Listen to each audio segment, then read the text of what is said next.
The first thing I noticed was the ceiling, high, ornate, and suffocatingly decorated with gold filigree. Then the chill in the air. Then the soft rustle of silk outside the curtains.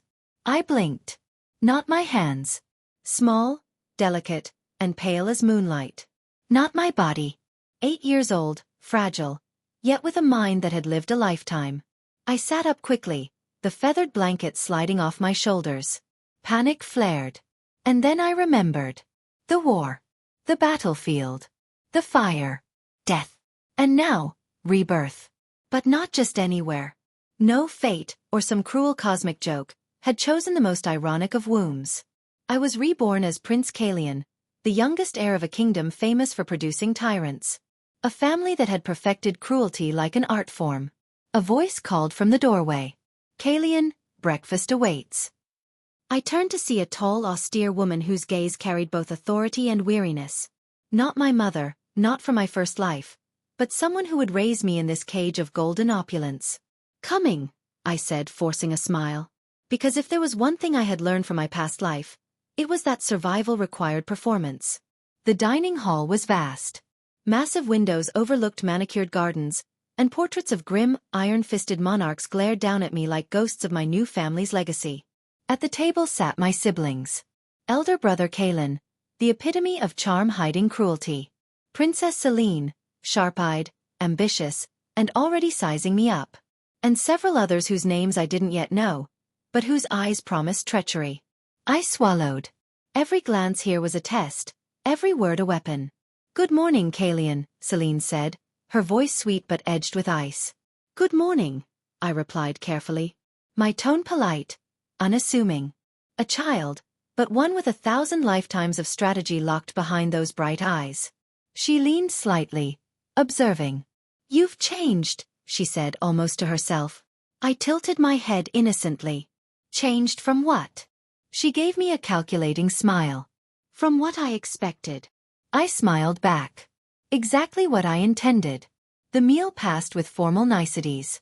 I listened more than I spoke, noting patterns in gestures, emphasis in speech, small tells of temperament.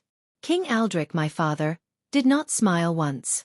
He measured everyone in the room, not with affection, but with calculation. Every word, every move, a ripple in a game only he seemed to fully understand. And I would learn it. I had to. Later, in the quiet of my chamber, I opened my notebook, a relic I had carried from my past life, filled with thoughts, strategies, and plans. I wrote slowly, deliberately, as if engraving the truth onto the pages. Step 1. Learn everything. Family. Allies. Enemies. Everything has a pattern, even cruelty. Step 2. Survive. Do not mirror their tyranny. Do not give them the satisfaction. Step 3. Outthink them all. One day, the kingdom will be mine to reshape. I looked out the window at the castle's darkened towers. Moonlight reflected off stone and gold, a kingdom of shadows and legacy. And I, the child who had lived before, would walk among them. Not as a pawn. Not as a prince. But as a strategist ready to outwit the very monsters who had forged this throne. The game had begun. The castle was a labyrinth. Corridors that twisted, doors that creaked, and staircases that seemed designed to test patience and attention. Every corner held a portrait, every shadow a whisper. And in each whisper, a lesson. I had spent the morning quietly observing. Watching my siblings, my tutors, even the servants. Each had a role to play, each a weakness to exploit, and each an unknown variable in a game I had barely begun to understand. Selene was the first to confront me. Kaelion, she said, appearing at the end of the corridor as I traced the veins of the marble floor with my gaze. Do you always wander alone? Yes, I answered simply, my voice calm. Innocence masquerading as curiosity. It helps me think. She narrowed her eyes. Or spy. Perhaps a little of both, I admitted, tilting my head innocently. Her lips curved slightly. More curiosity than anger. Interesting. You'll need allies if you intend to survive here. Allies, I thought. The word was foreign in my past life. Trust had been a currency I never spent. Yet here, in a house built of tyrants, alliances weren't just useful. They were essential. Later, my first tutor arrived. Lord the Wren, a tall, quiet man with eyes that seemed to miss nothing. He carried books, notes, and a faint air of danger. "Your Majesty," he said with a bow that barely hinted at formality, "your first lesson will be observation. Everything in this castle has meaning. A smile may hide venom, a bow may conceal contempt. Your task is to notice it all." I nodded. Notice it all. Already ahead. He gestured to a chart of the family tree, sprawling and tangled. Every relationship here is a chain. Break one link, and the rest shift. Understand it. Manipulate it. Survive. I studied it carefully. The names, the titles, the alliances, all interconnected like gears in a clock. And in that clockwork, I had to move quietly, or risk being ground to dust. By midday, I had begun cataloging behaviors. Kaelion, my eldest brother, smiled too easily, hiding impatience. Selene observed silently, storing information like a predator. Even servants had patterns, subtle tells that revealed loyalty, fear, or ambition. Everything became data. Everything became strategy. At dinner, I tested my first move. A minor dispute over seating arrangements arose between two younger cousins, both vying for attention. I interjected innocently, suggesting a compromise that made both feel victorious. The result: admiration from my siblings, subtle respect from the adults, and no hint of my manipulation. A small victory, but a crucial one. Step 1 of survival. Gain influence without detection. That night, alone in my chamber, I reflected. The castle was alive, not with ghosts as some believed, but with ambition, fear, and strategy. And I was the only one who could see it all. I opened my notebook, writing carefully. Observation complete. Family members catalogued, behavior patterns noted, alliances identified. Step 2. Subtle manipulation. Test loyalties, sow influence, avoid tyranny. Outside, moonlight spilled over the castle walls. Shadows stretched long across stone, and I smiled faintly. For the first time in this life, I felt a thrill that had nothing to do with survival. It was power. And in a house of tyrants, power was everything. By the end of the week, it became clear. Surviving in this castle wasn't about strength. It was about information, observation, timing. I spent the mornings with my tutors, absorbing lessons in diplomacy, history, and court etiquette. But the real lessons came in the afternoons, wandering the halls and gardens, listening, watching, and storing every scrap of knowledge like a miser hoarding gold. The first real test came in the garden. A group of cousins were racing, shouting, laughing, each trying to outshine the others. Onlookers would have seen only children playing. I saw patterns. Jealousy. Fear of ridicule. Hunger for recognition. A simple comment, a well-placed suggestion. Perhaps if we let Leora win this round, we could see how Kaelion reacts. In an instant, the attention shifted. One cousin's pride bruised, another curious, Kaelion's patience stretched. All subtle. No accusations. No blame. Just observation. Small ripples in a pond that would grow into waves later. Selene approached me afterward, her sharp eyes narrowed. "You move quietly," she said.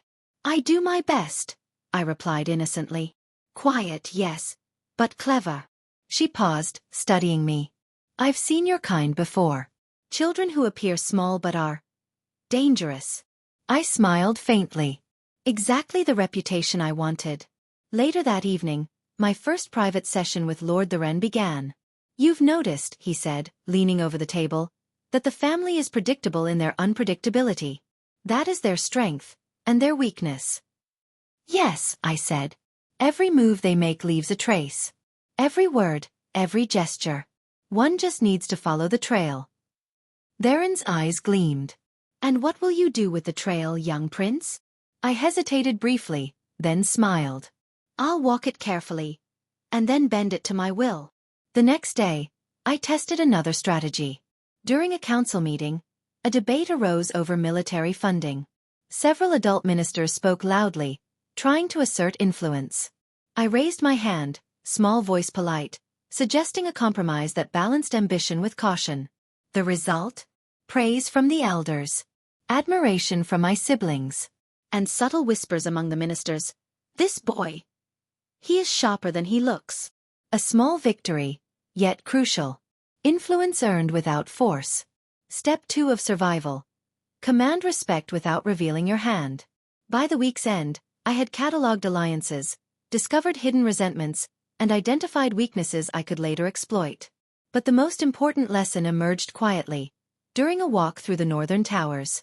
Knowledge is power. But perception is control. To survive here, one must not only be clever. One must appear innocent. The castle itself seemed to hum with expectation, shadows stretching across walls like sentinels. And I smiled faintly to myself. Because I wasn't just surviving anymore. I was learning to dominate. The castle felt smaller the more I understood it. Every corridor, every room, every whisper of silk across marble was now a puzzle I could read. But knowledge came with a price. Attention. And no one noticed faster than Princess Celine. It started at breakfast. I suggested a minor change in the seating arrangement to avoid tension between two quarrelsome cousins. A small, polite gesture. Harmless on the surface. But Celine's eyes followed my every move, calculating, sharp. "You seem very concerned with appearances, little brother," she said lightly, her tone casual, but the weight of suspicion was heavy. I smiled innocently. "Merely trying to keep peace, sister. Is that not what our family values?" She laughed softly, but it didn't reach her eyes. "You speak too wisely for someone so young," she murmured. The first crack in her armor, I noted internally. She's curious. And curiosity can be exploited. Later, I observed her in the gardens. Celine was teaching younger siblings sword techniques, but I noticed the subtle test in her instructions. The way she pushed, corrected, and evaluated. She expected cunning. She valued power. And she would recognize it in me if I wasn't careful. So I practiced subtlety. A nod here, a laugh there. A small error carefully planted to appear childlike. She paused, watching me, and then moved on. Lesson 1 for survival around her. Mask your strength, hint at weakness. The next day, a council simulation was held. A mock debate among the heirs. A test devised by Lord the Wren to observe strategic thinking. Celine was ruthless, manipulating her allies with precision. Kaelion played the charming tyrant, winning praise without revealing ambition. I maneuvered silently, suggesting alliances that seemed innocuous but positioned me advantageously. Afterward, Celine cornered me in the hallway. "You have a knack for this," she said softly, almost admiringly. I tilted my head innocently. "For what, sister?" "For surviving without cruelty." A pause. Her lips curved slightly. "You could be dangerous someday." I smiled faintly. Exactly the reputation I intended. That evening, alone in my chamber, I reflected. Celine's suspicion was inevitable. She was intelligent, ambitious, and ruthless. The perfect sibling to challenge and test me. But suspicion could be turned into an ally if handled carefully. I wrote in my notebook. Sister suspicious. She observes, evaluates, and tests. Step 3. Redirect curiosity. Make her believe she guides me, while I remain the strategist. Outside, the castle exhaled shadows. I leaned against the window, eyes tracing the towers. The game was evolving. Celine was no longer just a sister. She was a player. And I had to learn not only to survive her scrutiny, but to bend it to my advantage. Because in a house of tyrants, even family could be a weapon, or a shield. The castle had secrets. Whispers that drifted through corridors like smoke. Glances that lingered too long. Smiles that hid knives. And I intended to hear every one. It started with a servant slip. I had been wandering the northern wing, ostensibly studying the architecture, when I caught a hushed exchange between two attendants. "The treasury, next week. No one must know." "Prince Kaelion? He's watching everything these days." Curiosity flared. Not fear. I followed them silently, keeping to shadows. Every step, every breath measured. The trail led to a small, seldom-used chamber in the west wing. Papers, ledgers, and maps littered the floor. One document caught my eye. A series of secret financial transfers, deliberately concealed from the royal council. Corruption. Greed. Betrayal. And at the center of it all, a plan that could destabilize not just the family, but the kingdom itself. Later, I shared the discovery with Lord the Wren under the guise of casual curiosity. This isn't just ambition, I said quietly. It's sabotage. Someone is undermining the kingdom from within.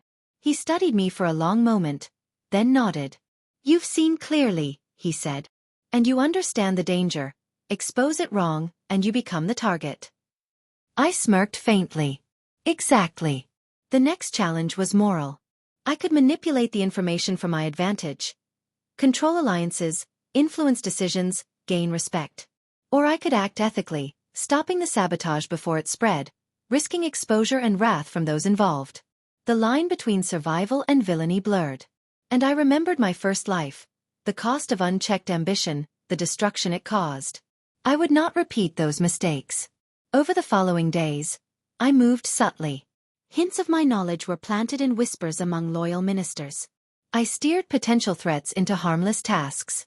And I strengthened ties with allies, Rowan, a clever young cousin, and Celine, who despite suspicion, could be guided toward mutual benefit. By the week's end, the immediate threat was neutralized. The kingdom remained intact, and my hands were clean, visible only to me. That night, in the quiet of my chamber, I reflected. Step 4. Influence without exposure. Protect the kingdom without mirroring tyranny. Learn the delicate balance between power and morality. The castle was silent, but I sensed eyes on me. Watchful, calculating. Not threats. Not yet. Players. And I, the reborn strategist, was ready to lead the game. The castle was no longer merely a home. It was a battlefield, each room a front, each smile a strategy. I had survived my first tests. I had identified enemies, neutralized threats, and begun understanding the delicate weave of loyalty and ambition. Now it was time to turn observation into influence. The first move came with subtlety. During a tutoring session in the library, I engaged Rowan Vale, my cleverest cousin and a reluctant pawn in the castle's hierarchy. Rowan, I said softly, I've noticed how some of the ministers favor you. You could use that. He frowned. Use it for what? To protect yourself. To protect the kingdom. And to help me. Help you. He blinked. You really are different. Different enough to survive, I said. And just like that, an alliance was born. Quiet. Invisible to the adults. A single thread in a web that would grow stronger. Celine proved trickier. She watched me like a hawk, calculating my intentions at every turn. Open confrontation would have been disastrous. So instead, I employed what I called mirrored curiosity. I asked questions, sought her advice, acknowledged her insights. Small gestures that flattered her pride and kept her suspicion curious rather than hostile. By subtly feeding her sense of control, I shaped her into a silent ally without her realizing it. Yet betrayal lurked in unexpected corners. A minor sibling, Kaelion's older brother Kaelion, grew restless with my growing influence. During a council debate, he challenged one of my subtle proposals with thinly veiled aggression. I responded not with confrontation, but with clever redirection. Agreeing partially, then expanding the idea to include both our interests. The elders nodded. Kaelion's glare did nothing to stop me, but it revealed his growing awareness. Note taken. The most dangerous alliance, however, was one that required patience. The king himself. King Aldric, my father, was a storm of control, charm, and ruthlessness. He observed quietly, spoke rarely, and punished subtly. One careless word, one misstep, and I could have been erased. So I approached him indirectly, successes in council, carefully credited to him, not myself. Praise disguised as loyalty. The king's eyes narrowed at first, then softened in rare approval. Step 5. Influence the strongest player without alerting them to your ambition. By the end of the month, the court had subtly shifted. Alliances were strengthened, rivals pacified, and my own position as an observer, and now a quiet influencer, secured. The threads were in place. But with influence came a new danger. Attention. I sensed eyes following me at meals, whispers trailing my steps, and Celine's curiosity deepening into scrutiny. Yet I smiled faintly in the quiet of my chamber. Because every empire required risk, every strategist needed exposure. And I, reborn into a world of tyrants, was finally beginning to play the game on my terms. The corridors of the castle felt heavier that morning. Sunlight filtered through stained glass, But the warmth did little to ease the weight of expectation pressing down on me. King Aldrich had summoned me. Alone. No attendants, no tutors, no siblings. Just the throne room, the echo of my footsteps, and a test I didn't yet understand. Kaelion, the king began, his voice smooth yet cutting like steel. You have done well to observe, to adapt, and even to influence. But observation alone does not make a ruler. I bowed. Yes, father. He leaned forward, eyes piercing. Power demands choices. Sometimes cruel, sometimes necessary. Would you sacrifice one to save many? Would you act without mercy to protect the kingdom? I swallowed. The question hung in the air like a blade. A scenario was presented. A minor rebellion in a distant province had been discovered. The choice: crush it with force, ensuring obedience but sowing fear and resentment, or negotiate, risking perception of weakness but preserving lives. My first life flashed before me. Choices made with arrogance, cruelty, and the inevitable downfall that followed. I remembered the lives lost because I had valued ambition over morality. No, I said finally. There is a path that preserves both order and life. We must act strategically, not recklessly. King Aldrich's eyes narrowed, studying me. You would forego power to save the weak? I would use strategy to protect both, I replied. Power is meaningless if it costs our humanity. A faint smile. A rare gesture. You have learned much, Kaelion.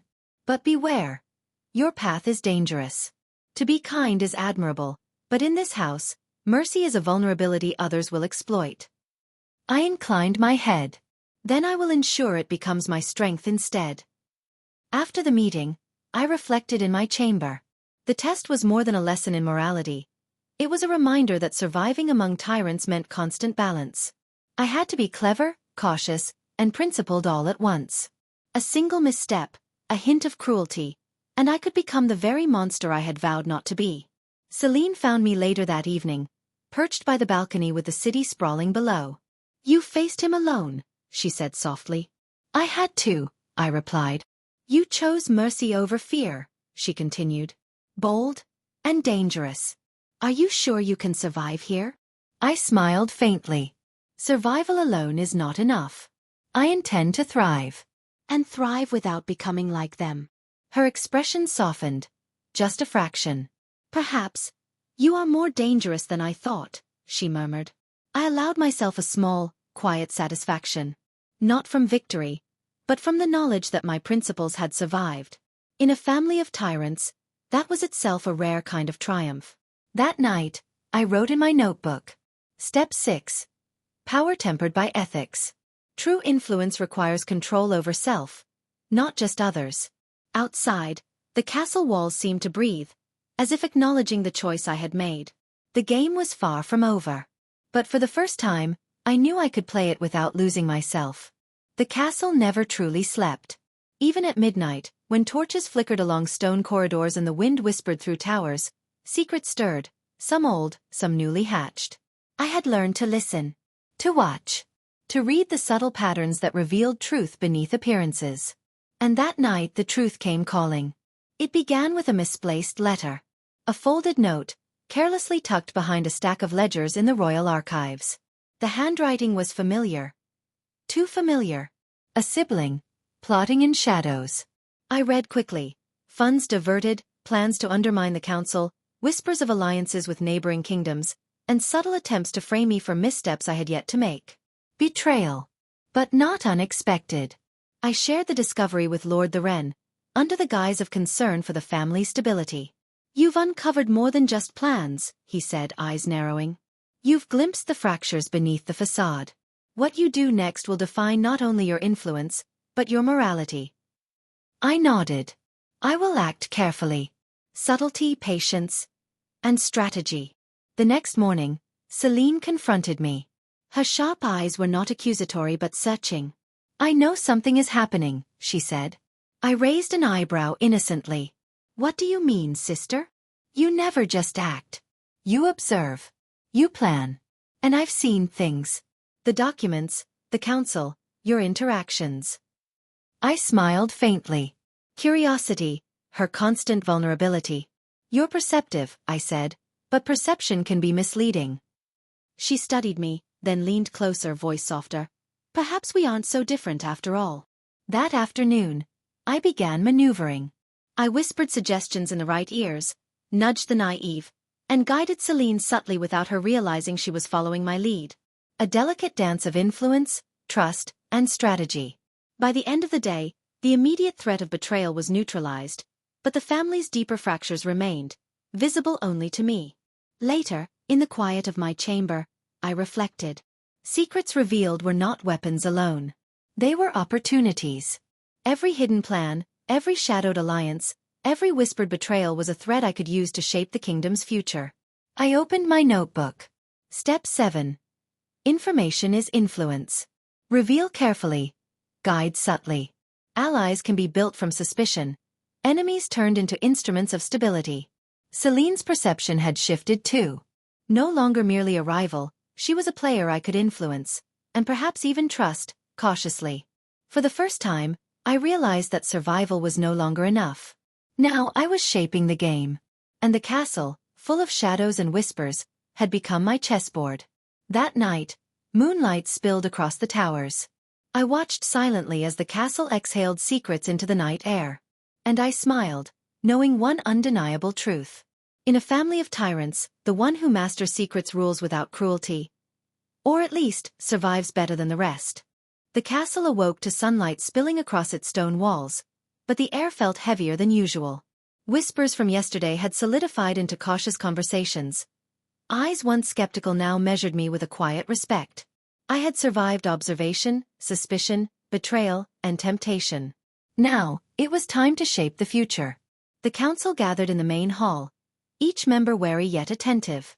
I stood at the center, not as the youngest timid prince, but as a strategist who had quietly turned knowledge into influence.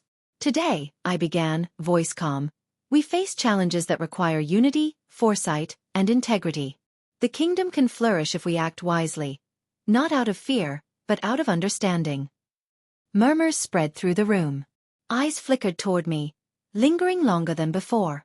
Celine's gaze met mine, curious, calculating, but not hostile. Even Kaelion watched, restrained yet attentive. I presented proposals to stabilize finances, strengthen trade, and secure borders. Nothing extravagant, nothing cruel. Every recommendation had the subtle touch of morality woven with strategy. By the end, ministers nodded. Allies discreetly signaled support. Even the king leaned forward, approvingly. I had done it. Influence earned. Respect commanded. Yet cruelty remained absent. Later, Celine approached me privately. You've done what no one else could, she said softly. You've survived and thrived. Without becoming like them. I inclined my head. It was necessary. But survival is only the beginning. The future requires more than power. It requires principle. She smiled faintly, almost as if acknowledging a lesson she hadn't expected to learn. You've changed the game, she said. And perhaps, the castle as well. That evening, alone in my chamber, I reflected. I had mastered observation, tested alliances, and neutralized threats. I had guided suspicion into cooperation, avoided cruelty, and carved a place for myself not through fear, but through intellect. Step 8. Legacy begins with control of self, not just the court.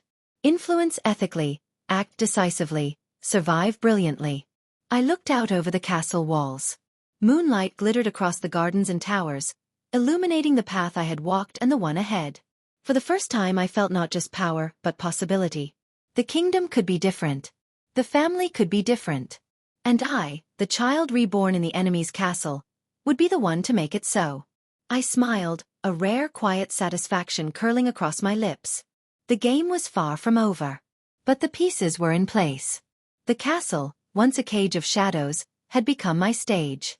And for the first time I could see the future clearly. One born into darkness could still choose to illuminate it. Thank you so much for listening. If you enjoyed this story, don't forget to like, comment, and subscribe for more original novel stories. And stay tuned, our next story is coming soon.